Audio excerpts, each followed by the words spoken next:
Maine, a place that lures many tourists to its beautiful landscapes, quaint rural towns, and captivating coastlines. Maine's largest city, Portland, brings in millions of visitors annually and serves as a place where one can relax and get away from it all. But what if I told you, this scene behind me once held a Civil War battle, a time when the people of Portland faced a call to action to defend their homeland from a threat over 500 miles from notable battles like Gettysburg. This is the Battle of Portland Harbor.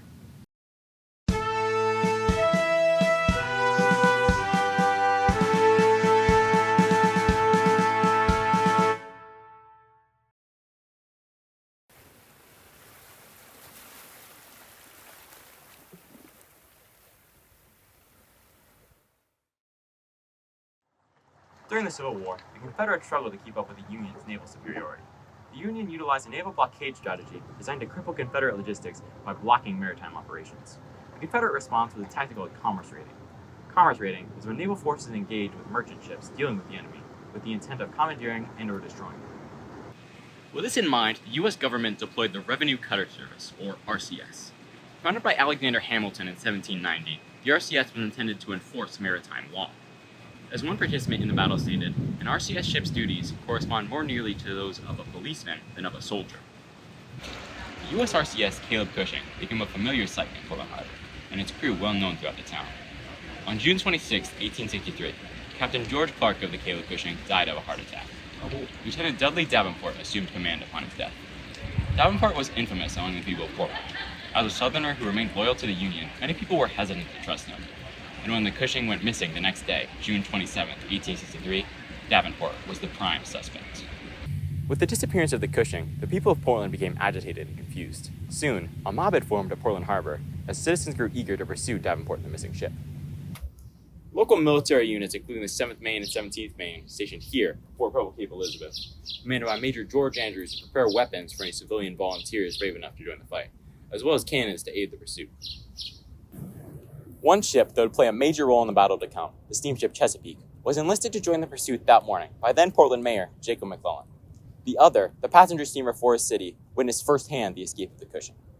At 3:50 a.m. that morning, on a routine voyage from Boston to Portland, the crew of the Forest City saw the Cushing being towed to sea by 2 rowboats. Although unusual, they assumed it was official business, and thus, in their own words, thought nothing of it. Upon deciding to pursue the Cushing, volunteers and military personnel alike piled onto the steamships. One such individual, Lieutenant James Merriman of the RCS, was the intended replacement of the former Captain Clark, and had arrived in Portland just that morning. At 11 a.m., the ships left Portland Harbor, and after a short rendezvous with smaller boats carrying arms from Fort Preble, began to pursue the Cushing. The 6 and 12-pound guns carried by the Forest City and Chesapeake were small compared to the Cushing's 32-pound cannon, meaning the Cushing could fire upon the Union steamers from a farther distance than they could return fire. Although outranged, the Union steamers held the speed advantage as they rushed towards the Cushing. Meanwhile, the people of Portland anxiously awaited any news of the pursuit at the famous Portland Observatory. The observatory was constructed in 1807 by Lemuel Moody. It was able to communicate with ships via signal flags from places out of sight from the harbor. Having the visibility to see above and around the many islands surrounding Portland proved to be invaluable to the harbor's merchants until the popularization of the radio made it obsolete. Enoch Moody, the son of Lemuel, communicated with the crowds of Portlanders below the locations of the ships and happenings of the pursuit. After leaving Portland Harbor, the Cushing had taken a strange path to sea, choosing, seemingly uninformed, to start northwest, to loop around Great Diamond Island, and then turn, passing Peaks Island on their starboard side and continuing southward. Once they had realized the Cushing was stolen, the faster steamships decided to, instead, navigate south from Fort Preble, past the coincidentally named Cushing Island and Portland Headlight, soon intercepting the stolen cutter farther out at sea, off the coast of southern Cape Elizabeth.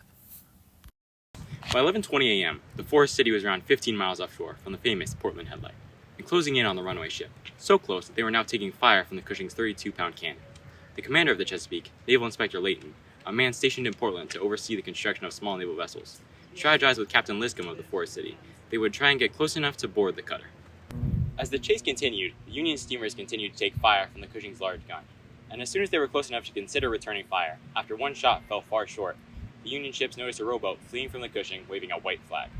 As the rowboat got closer, the officers aboard the Union ships ordered the inexperienced civilian volunteers to hold their fire and capture the men aboard the rowboat. These men turned out to be the former crew of the Cushing, including Lieutenant Davenport, who claimed they had been abducted and were not in fact mutineers.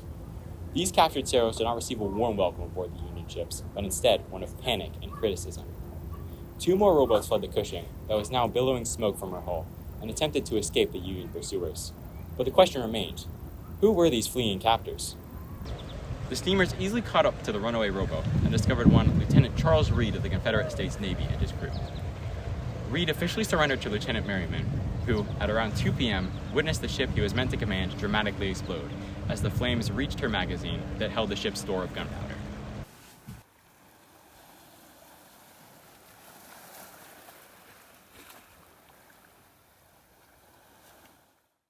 The civilian volunteers aboard the Union ships played a crucial role in preserving the story and legacy of the battle.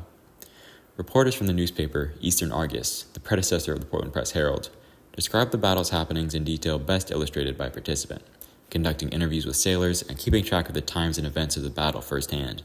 Other volunteers who depicted the battle include Harrison Bird Brown, a famed artist and Portland native who made this iconic sketch of the explosion of the Cushing.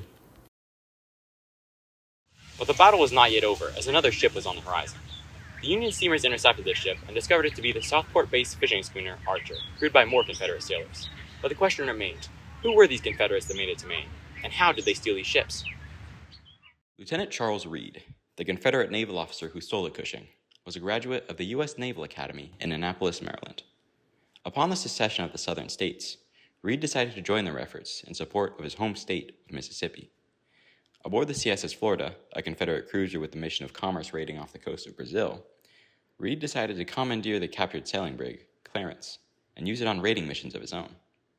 Reed and his crew raided around 20 ships on a voyage that spanned a large portion of the east coast of the Americas. Starting off the coast of Cape São Roque, Brazil, Reed started north with the intent of reaching Hampton Roads, a body of water off the coast of Virginia that was the setting of many major Civil War battles, and is still known today for its affluent naval presence. This presence eventually scared off these Confederate sailors, realizing it would be a suicide mission to attempt to pass the region's many patrols in their small stolen fishing vessels. Choosing instead to continue their voyage north, the Confederates stumbled upon Southport, Maine, where, in the middle of the night, they stole the Archer and headed south. Once they reached Portland Harbor, they found the Cushing. Recognizing it as a government ship, they detained her crew, including Lieutenant Davenport, who was honorably fulfilling his guard duty. The Battle of Portland Harbor offers many valuable lessons. It reminds us to stay vigilant against prejudice and keep an open mind to avoid unjust accusations. But above all, it embodies the spirit of Mainers. Though we may seem far from conflict in our cozy corner of the Northeast, we are as eager as anyone to advocate for change and uphold justice. The swift response of the Portlanders and their continued participation in the battle goes to show that Maine is a place worth fighting for.